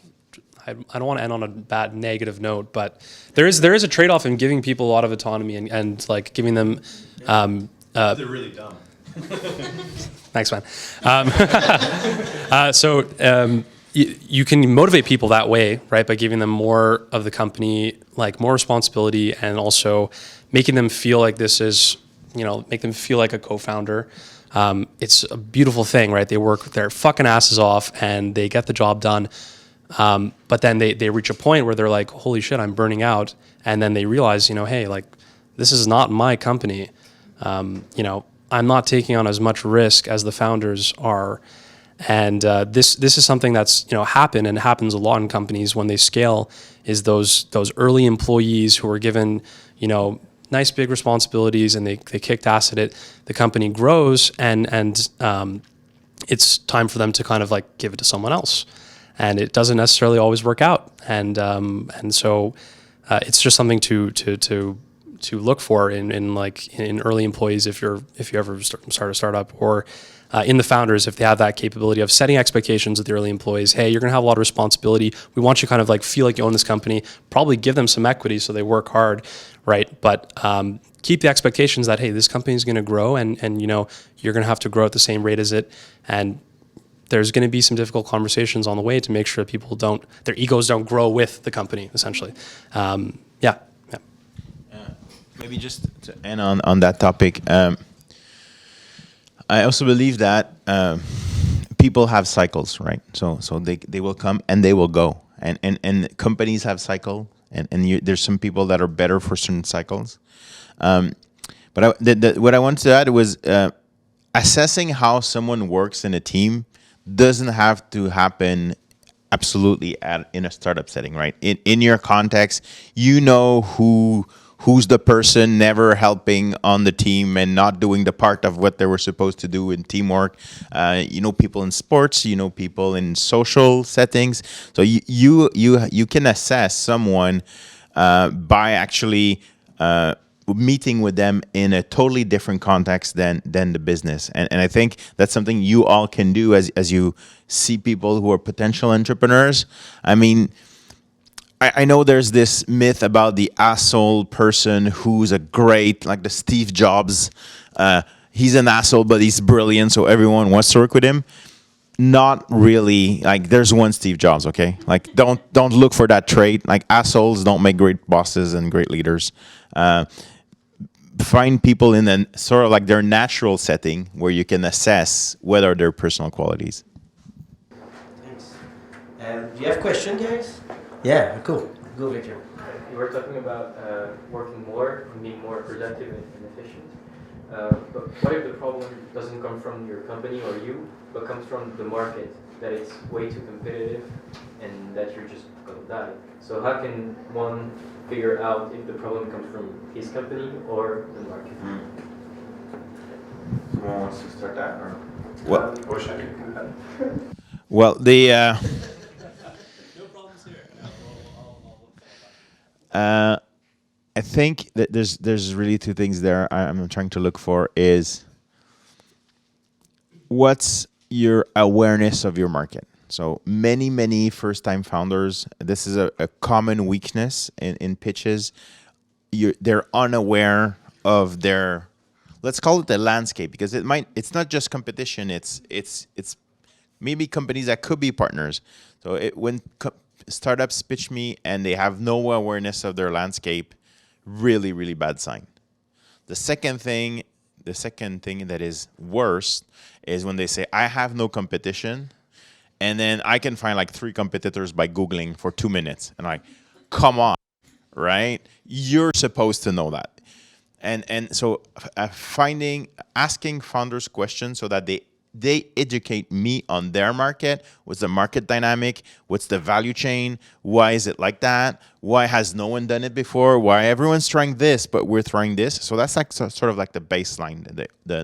And I mean, with the internet, you can learn a lot of stuff. There's a bunch of stuff you can't learn on the internet, but you can meet people, you can ask around, you can find mentors. First thing. Second thing for me, the process of building your startup is, we call it discovery, and then validation, and then efficiency, and then scale. So for us, these are 4 phases. When you're at the validation, finding your initial go-to-market is super important, and if it's narrow, it means that there's a lot of go-to-markets that you can try. So sometimes we call them pivot, but you say, okay, we're going to do this business with this technology for this kind of customer in this geography. We start with that. Doesn't work. There's like 4 things here you can change. Is it the product? Is it where you're selling it? How you're selling it? So you're never... Rarely you go out of business because people outcompete you and they're better in the market, because you can always move your market. If you pick something that is already pretty crowded and some people are pretty good at, let's say starting a social network. I still hear that. I mean, great. People can try. I just want to invest. Find something that's unique to you, right? And I think that gets back to the core. What does this team? What's the core of this team, and why can they win in this market? That team, and for me, that's where picking your go-to-market hence is the right answer, and there's a few options there. Do you want something? Yeah, sure. So we're talking about things are not working out, and you can't tell if it's because it's external factors or it's something that you're doing wrong, essentially. We've hit this point many times. I mean, like, there's a lot of things you can't control, and so the exercise that we've done is essentially, in a sheet, literally put all the things that we're doing right now, and what are all the things that we can be doing that we're not doing right now. It's incredibly like low level, but this is an exercise that we do is, what are all the things that we're not doing right now? How hard are they to do, and what is the potential value they can bring? And then you sort them by, what's the return on the time that's going to take you to do it, and you just keep doing them and doing them. And then truly, if you can literally confidently say that you've done everything you possibly can, then you have an excuse that's like, okay, well, there's not enough demand right now in the winter months for vacation rentals, or maybe Poland is not the best city to launch, right? These are things that we learn over time, and unfortunately, I don't think there's a simple formula for it. The best advice I would give is find a way to survive, and then look back on your mistakes, and then when you have to do it again, learn from them. And at least with our business, it was a little bit easier because it's a very seasonal business. And so after running the business for 1 year, we were able to look back on what were the markets that did well, during which months, what were the supply models that worked well, which didn't. And then we looked over it and we analyzed it, and we had enough runway to do it for another year. But unfortunately, not a lot of companies have that luxury. But at the same time, there's very few fatal mistakes, right? Everything is fixable if you're a small startup. Like, it's the only thing the worst thing is no more money in the bank, and then you bootstrap for a while. I think the biggest thing for me was not paying employees, right? So telling you have a team of 5 people, you've convinced them to join you. You know there's going to be no money in the bank next week for payroll. Tell them as soon as you know. Let them know and say, you know what, I'm okay if you're going to take a vacation. I'd prefer for you to continue working. We need you. Money will come in when, how, if you have a good explanation for that. But I think besides not letting people you've hired know that they're not gonna get paid, everything else is super easy to fix. And even that is fixable if people are amenable and you find a way to work with them through the process, right? So it's really, really rare that a startup will do one fatal mistake that will kill it. It's more like you die of 1,000 cuts. After a while, you're like, this hasn't worked, this hasn't worked, this hasn't worked. I'm tired, this hasn't worked, this not working, this not working. I hate this guy. Oh, he's my co-founder. Maybe we should stop now. But I think another thing, which is like, and I think it's interesting that you say like you go back to like basically the drawing table, and you're saying like the question that I love to ask is, what are we not doing, right? It's like trying to think from a different perspective than what you're doing now. But the reality of it is like, and I can talk to when we were pivoting, it's like, when you look back, it's like, of course that was a good pivot, or of course you should have done that. But when you're in the middle of it, it's super unclear and murky. And you have no idea that you're doing the wrong thing, or that you shouldn't be doing this, or that this is gonna be an issue. And so it's like, it's not as simple as going back to the metrics or going back to your original plan and seeing where we are, because you're part of it. You're not only are you the co-founder, the C-level executive, but you're also the programmer, the guy who's on the sales call, the guy who's fixing for the insurance. You're doing everything. So it's really, really hard to step back and have that perspective.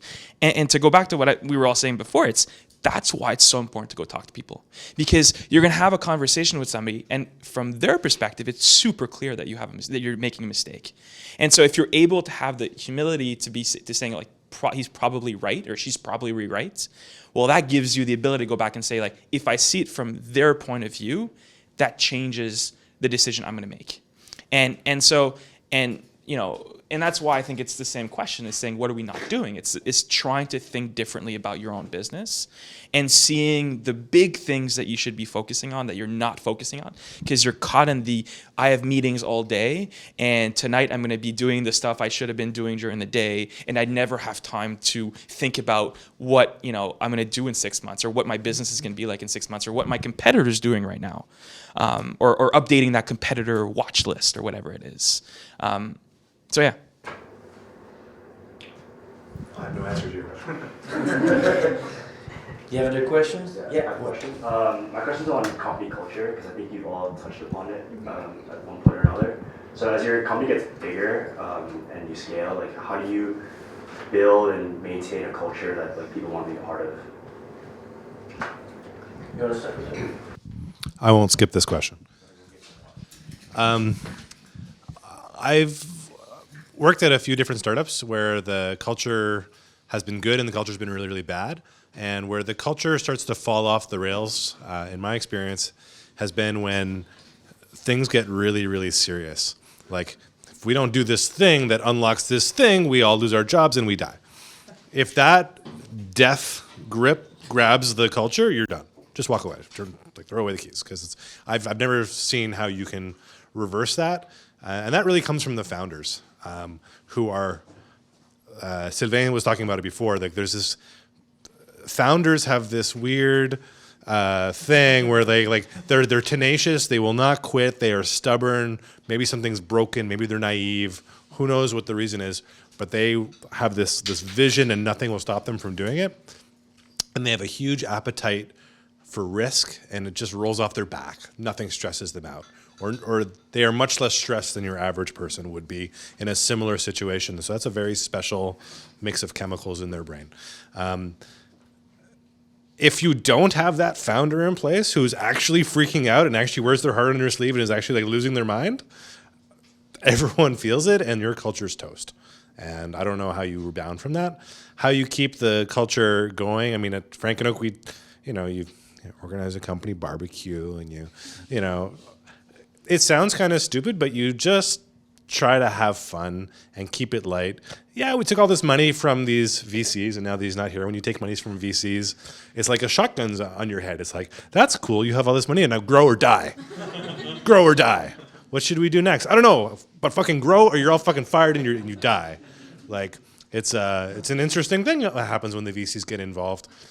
It unlocks all these possibilities, and everything that you wanted to do is funded with their cash. So it's important. But if you have this, like, we have to grow or die mentality, like, no, you're just going to be freaking out about that. So you have to keep it light, and you have to be, like, really, really embrace failure. Like, the amount of time we wasted money and time on projects that didn't work was constant. And you have to be like, oh, fuck, that didn't work. Whatever. We'll try something tomorrow. What did we learn? We learned this and this. Cool. We'll try something else. I've worked at companies where when something doesn't work, you have like a post-mortem and you're presenting and everyone's ready to tear you to shreds and you're like, this is awful. Like, I don't know. I didn't tell you this was going to work. This was your idea. So, like, you have to kind of embrace failure and keep it light. And just, if you're not having fun doing it, then everyone knows and you don't have a culture. Yeah, exactly what you were saying is culture needs to come from the founders ultimately, and if things are going poorly, you need a founder who's stubborn enough or who can handle stress as well as the best people in the world to keep the culture intact. Because if you don't, like you said, it could just fall apart. And just when things are going well and you have the room and the money to play with it to improve your culture. Just the founders need to know that it may shift over time. I mean, the culture that you first build when you're 3 people in an apartment is going to be very different from 10 people, 25 people, and so on. So maybe a ping pong table makes sense now, but maybe it doesn't make sense in 2 years from now. It's hard to describe, but the way when I think about culture, I think about the environment that you work in. How you work, I mean, not just like, how you work in a sense of like, how do you communicate with other teams? How do you communicate with your coworkers? And then what are the employees doing when the founders are not in the room? That to me is the like key indicator of what the culture is. Yeah, it truly is. And I mean, if you come to our office now, Lucas and Francis are in San Francisco and everyone's working. So that's just, there's an indication there. And so it's, if you as a founder are able to master it, and it's different for every single company, it's so fucking powerful. Because if you make the culture strong, and the culture is going to be different, but if your culture, the one you like, is really, really strong, it's embedded in all of your employees, then you can step away and you just know that everyone's going to be acting, they're going to be working the way you want to be working, the office is going to be set up how you want it to be, and it's really powerful tool, I would say. Yeah. So we hear a lot about the importance of culture, and it's like it's one of the first things you hear when you're growing this business. Like, if you fuck up culture, you're dead. It's gonna really impact like your ability to scale and stuff. And as a founder, it's kind of scary because you're like, wow, I really don't want to fuck that one up because it seems to be really, really important. And it's like this is what I need to focus on. But the reality of it's like, what is culture? Like, what like is it this? Is it the ping pong table? Is it the company barbecue?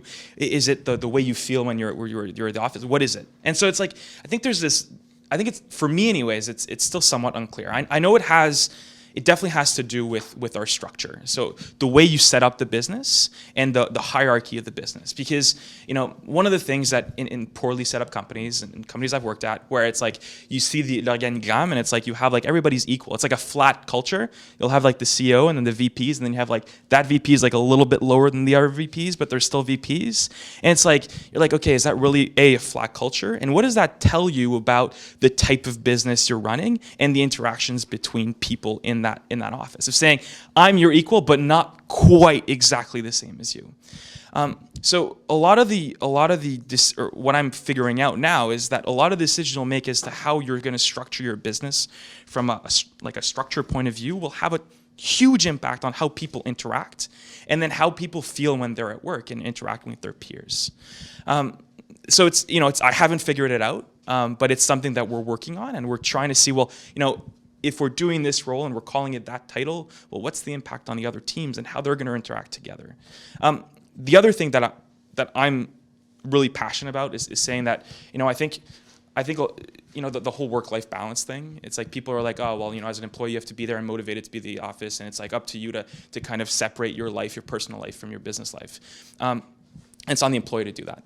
I disagree with that. I think it's on the company's end to create an environment where that employee feels comfortable to be themselves when they're at work. Be it sexuality, be it their interests, be it their timeline, their kids, whatever it is. If you can be who you are at home at work, it creates an environment where you're way more productive, you're way better at what you do because you actually want to be there. And I think that's totally part of culture, and it's totally the company's responsibility to create an environment where people feel comfortable being themselves and feel comfortable bringing the part of their personal life they want to bring. And it's through specific initiatives. It's through also talking about it. So at the business, we have what we call a diversity lunch every 2 weeks, where we sit down the whole company, and we have a lunch where we talk about saying, like, what are we fucking up in terms of diversity is one of the things that we want to do, and we see a problem, and a lot of the people that work for us are like, they're really passionate about it, saying like, well, what can we do to create a better, more diverse company? What can we do to improve our culture? And there's going to be things that we can do at the exec level, but there's going to be a lot of things that all those employers are going to be able to do, so that when we do pass that magic 15 mark, well, maybe, the 15 of us will be able to create something for the next 5 or the next 10. And it's like, I don't know what I'm doing here. And this is kind of a hypothesis that we're throwing out there. Yeah. For me, there's two things, and what's interesting as an investor, I didn't realize this as a founder, but as an investor, you get to work with, like, we have 200 companies in our portfolio across all funds, right? So there's 200 cultural snapshots. And one thing that I've seen across the board is shared values. Culture is really about shared values. So what are the values of the founders, and how are they shared with everyone you're on board, right? Some people have something super simple as a giant Post-it, and this is what we care about. Or another way is like, if you would ask someone, would we ever do something like this? And everyone would be, no way. We would never do something like this. It doesn't fit with us. So those are simple tests.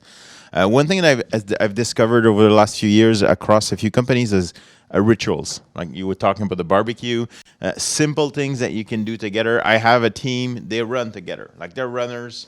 Every Friday at lunch, they go running. That's part of their culture. I don't know what they'll do when they'll hire someone who can't run, but we'll see. Up to now, they're like 10 and they're all running. Another company has like this breakfast every other week. They have a breakfast together. So find something that is a ritual that you can do. And then as you grow, you need a bit more structured.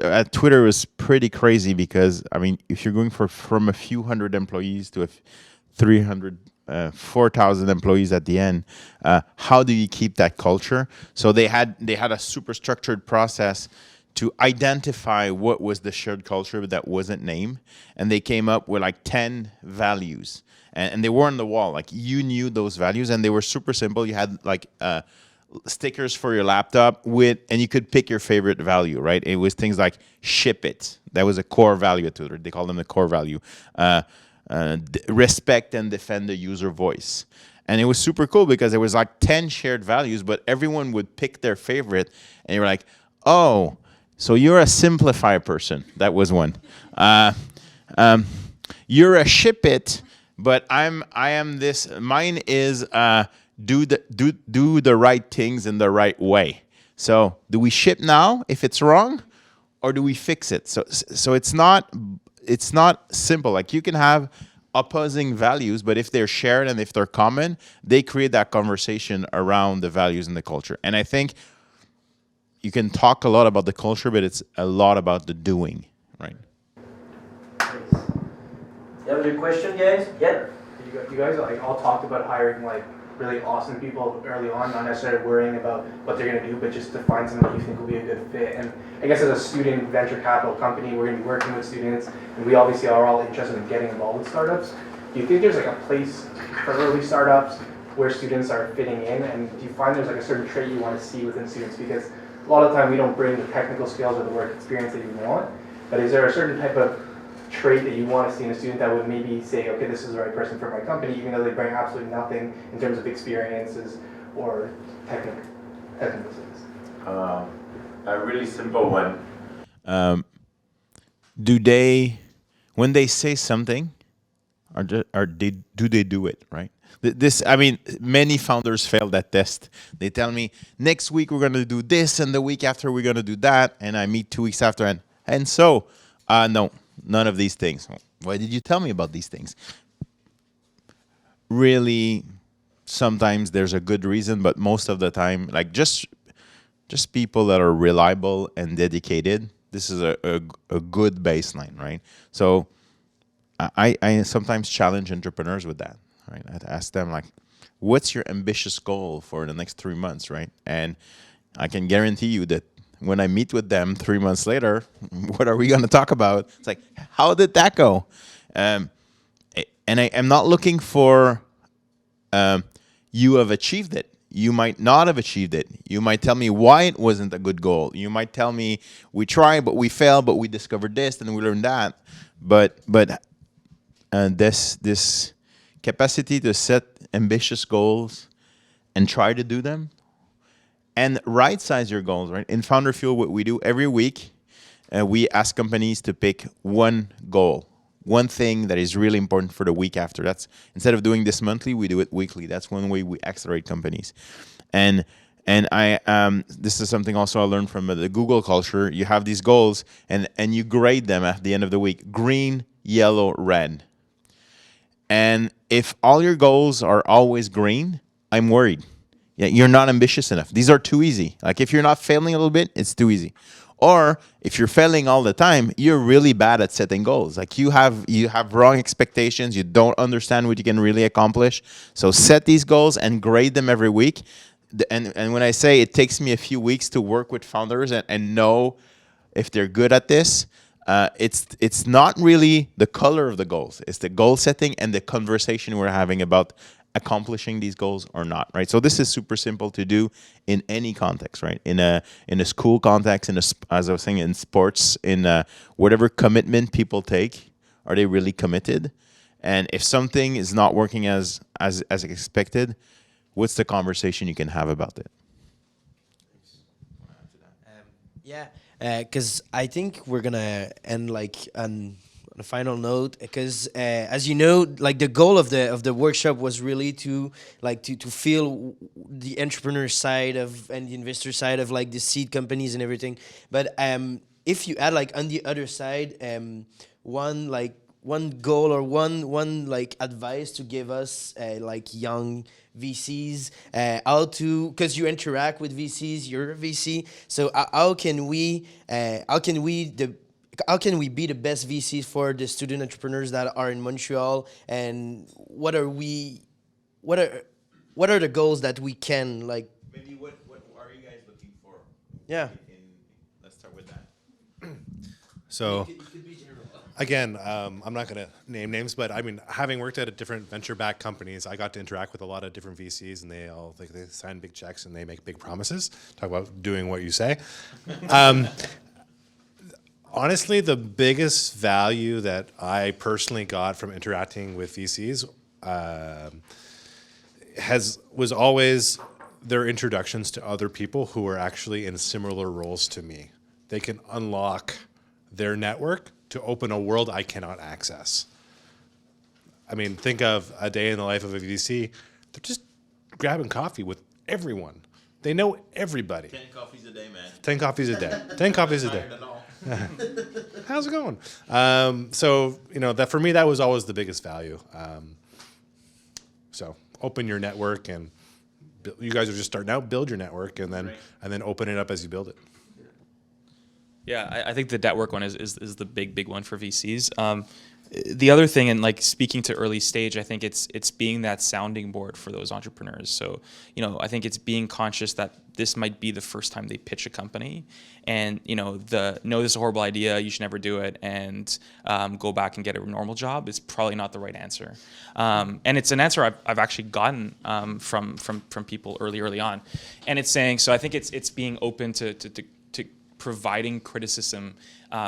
And using your perspective, like you were saying, of like you're seeing all these pitches, you're seeing all these businesses, of trying to link, one pitch to the other or one business to the other, saying maybe you should do something similar to what this person's doing, and giving that different perspective, giving that external perspective to the entrepreneur, for them to be able to go back and iterate on their model if it's not there yet. Yeah, connections are massive. Obviously, you guys are just starting out, so and then there's money as well. But in my interactions with VCs, which is not many compared to most to the founders, but and from what I've heard from Lucas and Francis, there's VCs who give money and they've looked into the business and they know it understands and it works, and they check in here and there. But then there are people who are partnering with you who have really looked into your business, very, very deep, low level into the business. They're in the sheets, they're in the trenches, not working, but they're analyzing the business and they're understanding it. And the people who added the most really understood our business model, where our money was going, how it moved around. And some businesses are more complex than others. I think you guys have a fantastic opportunity to almost get a mini MBA, analyzing all these businesses really. And I think the way to be the best VC would be to not just look at them at a high level. You can add the most value to these companies if you are able to get shared on all of their resources and to dive in. It's going to add value to you guys too. Just you'll learn a lot more about business, and then from there you'll be able to add have good recommendations, because you'll actually understand the model at the lowest level and you'll find the small problems, because it's often those ones that are causing the problems. So yeah, have fun with it. Yeah. Here. One thing that you can do, even if you know nothing about their business or their technology or their process, and it's often the case with VCs, we know nothing, or just some things. You can just asking someone to talk through their issue or their problem, and being a good listener and an active listener will help them sort of restate the problem, understand the challenge, and oftentimes they'll come to the answer themselves, right? But this process of being an active listener, as you were saying, being an outsider who has a different perspective, this is something you can learn to do, and you can do really effectively. And as you do it more and more, one thing that you'll start to see also is, and this is a great, and this is a bad also, so a blessing and a curse, is pattern matching. So you could start to say, hey, this is not the first time I hear this. Go talk to Lucas. He had this problem last month. I think he solved it. I'm not sure what he did, but talk to Lucas. Or I know exactly what he did. It worked for him. Have you tried this, right? So this pattern matching. Of course, if you push it too far, then it's like bland advice and it's vanilla advice, and it's not specific to the person. But the more you learn and the more context you have and the more situation you're in, so I would say try to get a lot of interaction and experience in meeting with founders or potential founders, and this will sort of build your library of patterns that you can match to. And oftentimes the other thing is work together, and that's sort of a key thing. At Real Ventures, we're a partnership. There's 7 partners, and we all have our experience and our patterns. And sometimes someone will tell me something, I'm like, I think John will be able to help you with that. I really don't know. I'm kind of stumped. I'm not sure what it would do. Why don't we ask John, or let me bring John in the room, or let me make you an intro to John or to someone else in the group who can help you, and just never letting someone down. This is the hardest thing.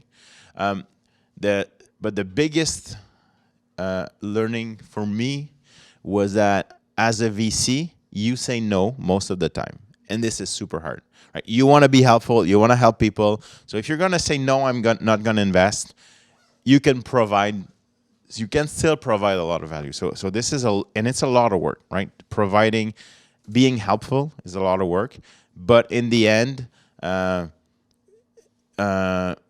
your reputation is really, really, really super important, and it's the only thing you have, right? I'd like to ask something to you. As a VC, do you consider yourself more like an investor or like a developer?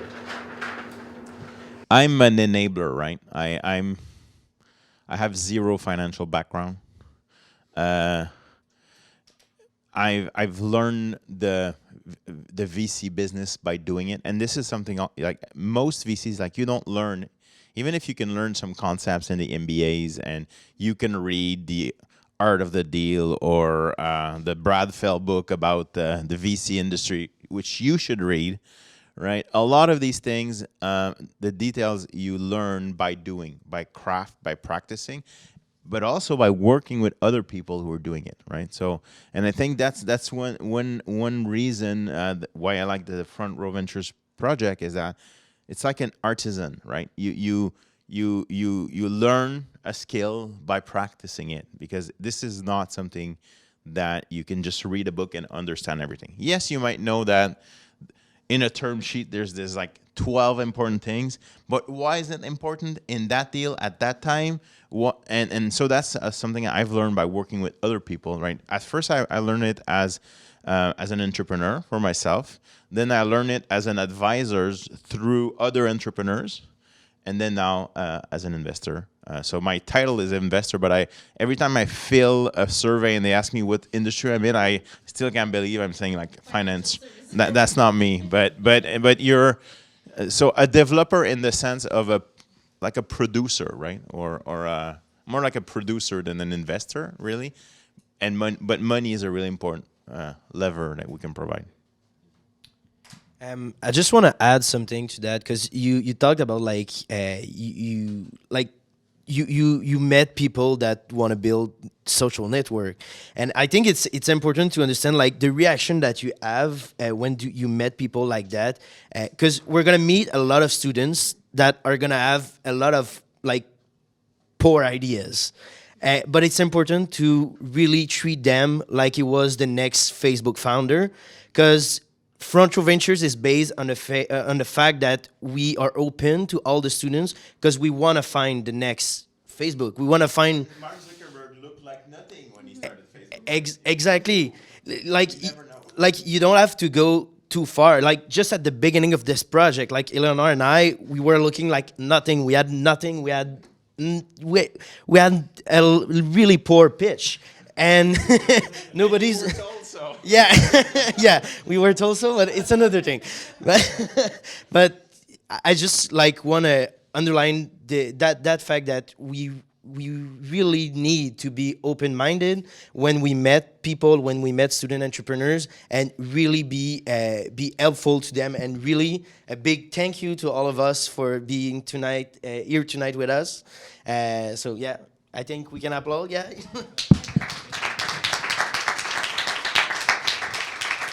It was really, really helpful.